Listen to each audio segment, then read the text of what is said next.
Niger, le douloureux exil des dignitaires du régime nigérien renversé. Pour plus d'informations après le générique.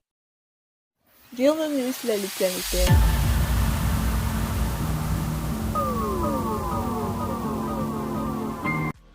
Mais tout d'abord, avant de commencer, n'oubliez pas de vous abonner et activer la cloche de notification, car cela vous permettra de ne plus manquer les prochaines vidéos. Let's go!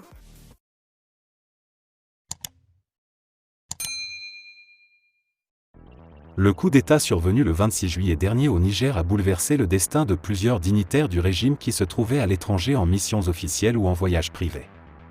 Contraints de vivre en exil, ces personnalités sont désormais confrontées aux réalités souvent douloureuses d'une vie loin de chez elles, avec la menace constante d'arrestation à leur retour au pays. Parmi les anciens ministres et hauts fonctionnaires en exil, on retrouve des figures politiques de premier plan telles qu'Assoumi Massaoudou, Affaires étrangères, Alka Chalada, Commerce, Kassoum Mokhtar, Formation professionnelle, Ibrahim Yacouba, Énergie et énergie renouvelable, ainsi que le général Abou Tarka, ex-patron de la Haute Autorité à la Consolidation de la Paix, HHP, et Daouda Takoubakwa, directeur de cabinet adjoint du président Bazoum avant le coup d'État. D'autres dignitaires pris au piège du coup d'État ont préféré d'autres destinations pour leur exil. Rissa Argeboula, ancien ministre d'État à la présidence de la République, a choisi Paris, où il avait déjà ses habitudes.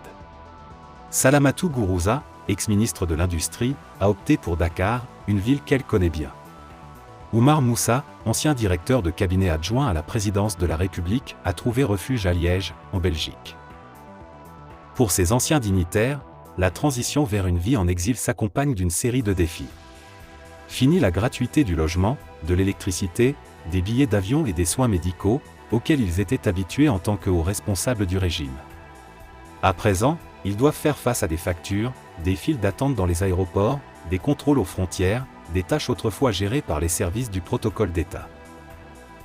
Le coup d'État a pris ces dignitaires au dépourvu, les obligeant à faire preuve de débrouillardise pour faire face aux charges financières de l'exil. Certains puisent dans des économies à l'étranger, tandis que d'autres reçoivent le soutien de proches ou d'hommes d'affaires reconnaissants. La solidarité entre anciens collègues et l'aide de dirigeants régionaux, comme le président ivoirien Alassane Ouattara, sont également des sources de soutien pour certains en exil. Cependant, l'horizon de ces dignitaires reste incertain, car la durée de leur exil et les conditions de leur retour demeurent inconnues. La menace d'arrestation et de poursuites judiciaires au Niger plane sur leur tête, les confrontant à un choix difficile entre la prison et la vie à l'étranger.